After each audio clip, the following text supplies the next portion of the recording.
So today we've got something very, very special to go over because the Daily Mail recently put out by one, what's his name, Professor Robert Toombs. We'll get into him in a bit, but they put out essentially the 10 most awkward questions you should ask a rejoiner at your next dinner party. So, today we are going to answer um, these 10 awkward questions, which someone like myself apparently cannot answer. And to be fair, we are going to go into this blind. I have not pre-read these questions because let's do a proper simulation. Let's find out what happens when someone like me, who is presented with these apparent 10 awkward questions put forward by the professor, and find out, well, how someone like me would answer them. I think this is going to be quite fun. So let's crack on with these questions then, shall we? But as always, before we do go on with the questions, please do remember to hit that like, share, and subscribe button. And of course, down below, there are links to my Patreon page and one updation link called Buy Me Coffee, where you can buy me a coffee. And of course, there is the YouTube thank you button. And of course, the Pony Club down below, which you can join as well. So let's get to these 10 most awkward questions, shall we? So here we are. Question number 1. If we rejoin the EU, how much would Britain pay into its budget per year?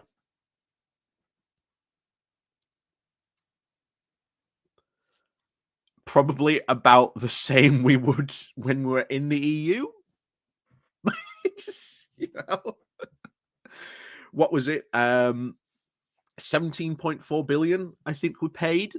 So I think when you break this down, I might get this wrong. So please correct me if I am wrong, but I believe when you broke that down, like per person, per individual taxpayer, I believe it came to something like 37 pence,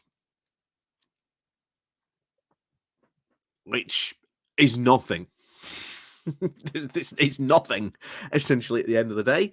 When you think about it, so my answer to this question would be probably the exact same we paid when we were in. So that would be my answer to question 1. So far, that's the first question. These are far from awkward, as this professor would put forward. So question number 2. If free movement into the UK from the EU were to be restored, what would annual net migration be? Who cares? It was my answer. Who cares? I don't think you seem to, or at least Brexiteers now at least don't really seem to care. For example, we actually have a higher immigration now than we were in the EU.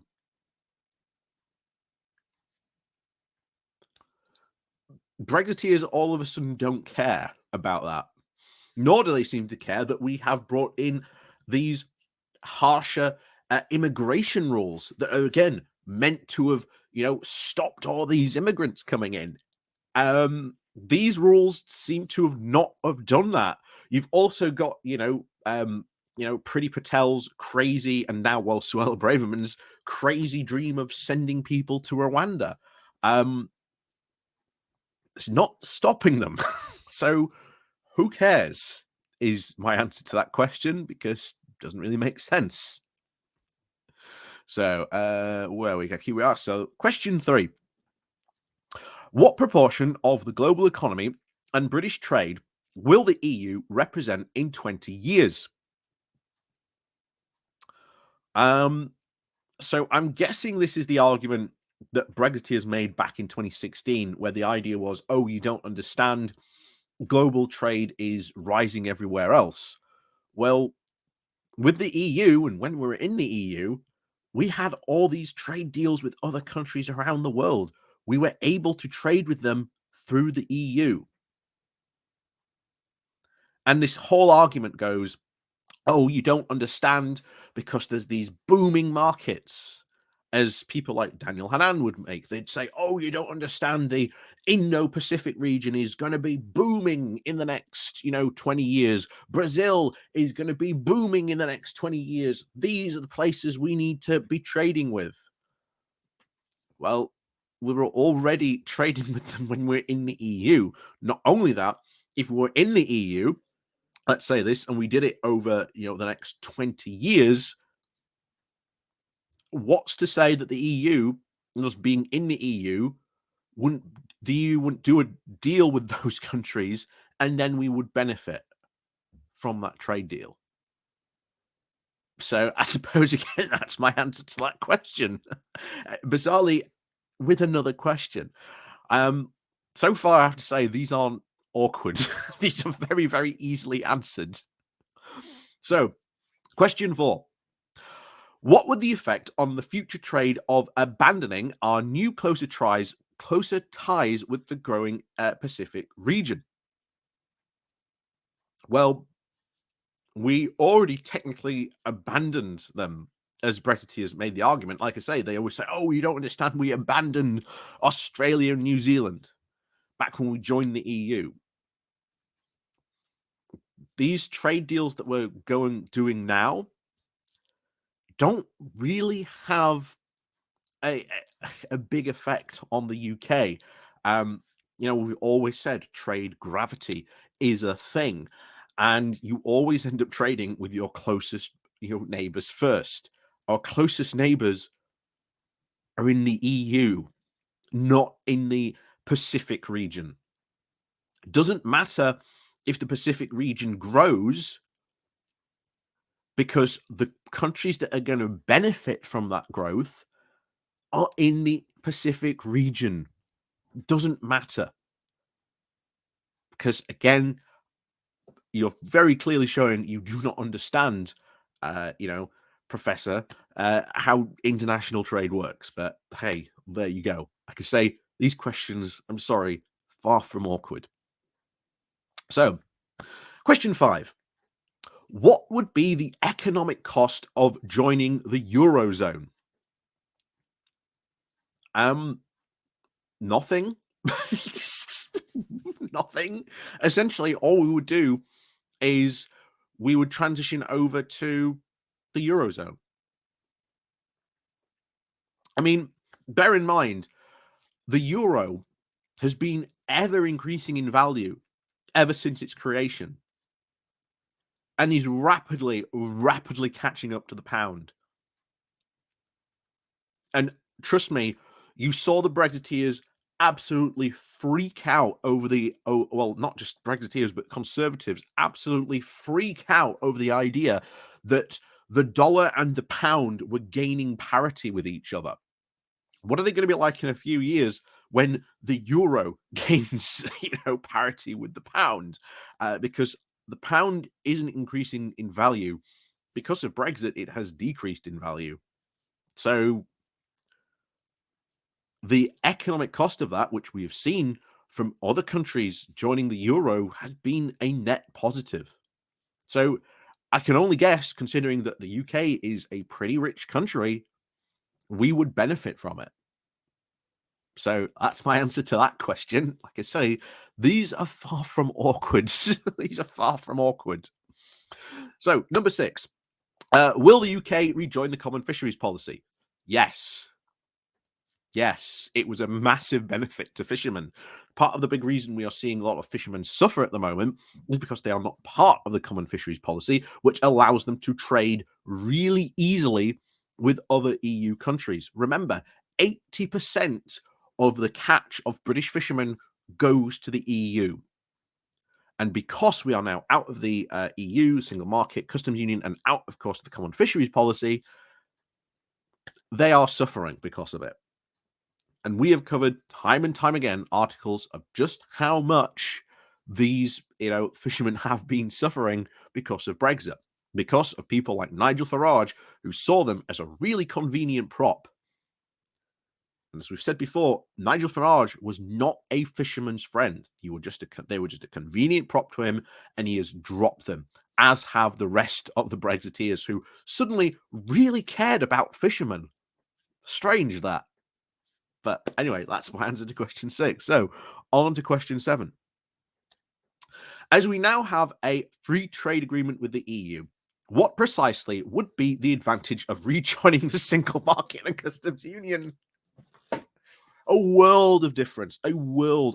Technically, this free trade agreement is nowhere near the level of what it would be to rejoin the single market and customs union. Let's just take sending goods now.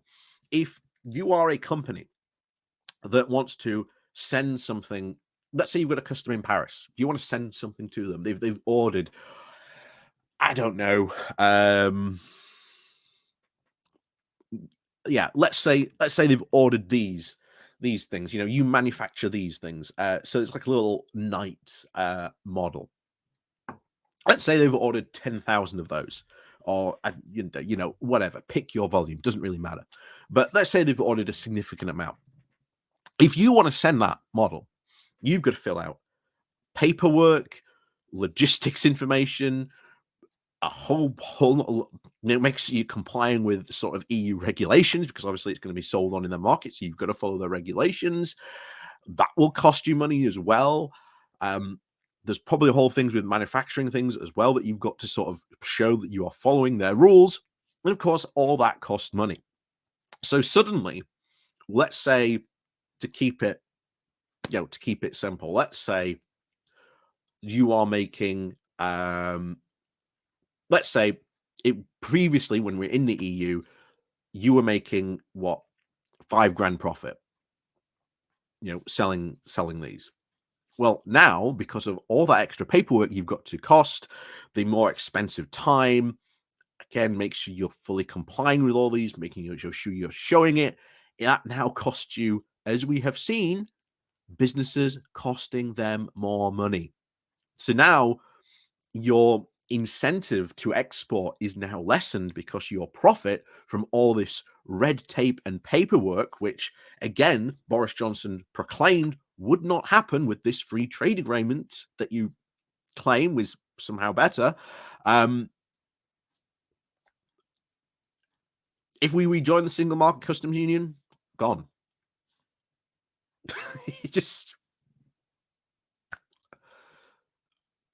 It's just better being in the single market customs union. We've had 40 years. We've had 3 years out of it, and already businesses are frustrated by the sheer amount of paperwork that they now have to fill out. We have seen UK companies completely abandon exporting because it's just become too difficult for them. So that's my answer to question 7. So onwards we go. Question 8. So, would Brussels lawmakers have priority over Parliament? And would the European Court of Justice be superior to British courts? Technically, that's 2 questions in one, but okay, we'll take the first part. So, would Brussels lawmakers have priority over Parliament? No. Absolutely not. The only way that would happen, to quote, have priority, is if Parliament goes, okay, there's this new regulation coming into Brussels to make sure that we are, continuing and fulfilling our agreements as we signed up to in the single market. We need to sort of, pass this law so that we are, our businesses in this, area, or chemicals, let's just say, because that's a classic, we need to sign up to these REACH agreements. So we need to say, hey, we're going to fulfill these REACH agreements. Bish, bash, bosh, done. Through Parliament, job done. Parliament was always had its sovereignty. Again, sovereignty argument doesn't really come to it because it was a massive lie, because he couldn't really explain what sovereignty we were reclaiming or anything like that. So that's the first part of the question. So part 2, would the European Court of Justice be superior to British courts? Well, it entirely depends entirely depends on what law you are taking. The European Court of Justice, very, very much more about European law. British courts are far more concerned with British law. And remember, these courts are essentially like, a referee. So every, footballer out there is technically a part of FIFA. FIFA say these are what the rules are, and then the referees sort of enforce the rules. Remember, we were part of the EU. We got a big say in how these rules were created, what was in them, and what they did. It was up to the court to then enforce these rules, like it or not. And technically, you can make the same case for British courts. I mean, after all, isn't sort of the High Court of the UK superior to let's say a local metropolitan court? Is a court down in London superseding and superior to my clearly far better and superior Yorkshire courts? Again, not how law works, but you carry on believing that bizarre fantasy. But anyway, that's question 8. So, question 9. Would rejoiners agree to the EU being in overall charge of our foreign and security policy? Well, it entirely depends on if the EU went that way. I'm guessing, yes, you are actually making that claim to become a federal state. No. What is it? Oh, there is something in EU law. It's one of the articles that says no. We are, countries have say over their foreign and security policy. Now, if the EU does go to being a federal state, and we agree to be part of that federal state, then yeah, they would have. But guess what? We would be part of that federal system as well, having a say over how that foreign policy and that security policy is active. Again, doesn't really seem to understand that. But again, I wouldn't mind, because you've clearly made, certainly in his underneath, he does refer to these EU claims. As I said, we're answering his questions, not his other part of it. So, yeah, we would absolutely have our say over, foreign and security policy. We had it when we were in the EU.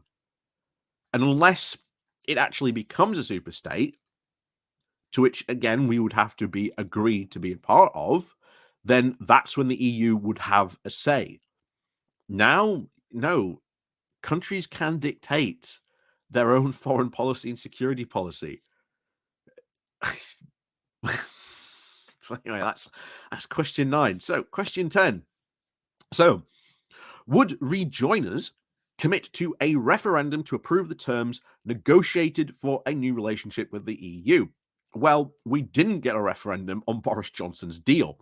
So why would we have to have a referendum on a deal to rejoin if we just did a, like the referendum in 2016, which apparently you guys all care about? It was basically a yes or no question. There was no detail about deals or anything like that.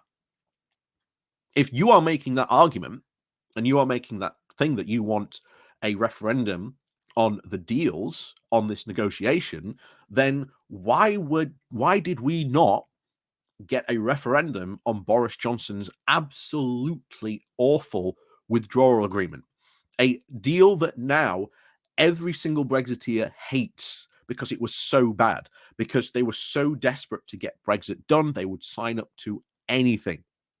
And now you've done this absolutely awful deal, which no one really had a say in, and was certainly not even, quote, the will of the people, because you never went back to the people to really say, okay, guys, is this the Brexit that you want? So that's question 10. That's question 10. Overall, those were not hard questions. They were not awkward questions. Um, Silly questions, because I don't think the guy even understands maybe even how the EU works, given some of the questions that he was asking, let alone even how international trade works, given, again, some of the questions he was asking. But yes, let me know what some of your answers would be to those 10 questions, again, down below in the comments. To be honest, they're kind of silly. And if sort of the professor, what is his name now?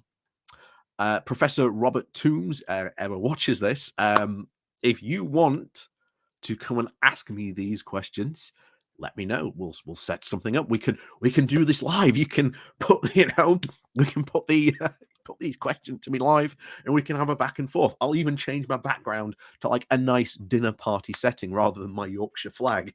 So I'll do that especially for you. We can simulate the dinner party setting for you. But anyway, as always, guys, thank you very much for watching. Like I say, I hope you enjoyed me answering those 10 questions. And as always, thank you very much to everyone who does support the channel. Like I say, links down below in the comments. Please do remember to hit that like and share button on your way out. Like I say, comment down below on your answers to what some of these questions would be. And of course, as always, guys, please do remember to ring the bell as well so you get notifications. And of course, we'll see you all next time.